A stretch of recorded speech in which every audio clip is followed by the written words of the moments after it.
ওইটার বেল্ট লাগানোর সিস্টেমটা হলো, আগে আপনার ইঞ্জিন ফুলির থেকে ঘুরে, ইঞ্জিন ফুলির থেকে যাবে আপনার গাটনার থেকে যাবে ডানামার থেকে যাবে ওয়াটার পাম্পের থেকে যাবে কোনো আপনার এসির মোটর দেখেন, তারপর ইঞ্জিন ফুলি। এভাবে এটার ফেসটা হবে দেখেন।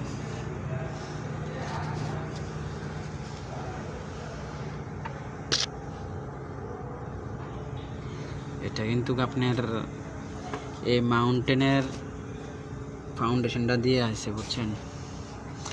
এই মাউন্টেন একটা ফাউন্ডেশন আছে, ওটা দিয়ে আইছে। এটার কারণে দুইবার খুলতে হয়। অনেকে বোঝে না, যেরকম আমি বুঝি না, আপনি বোঝেন, এরকম আমার মতন বহু মানুষ আছে বোঝে না।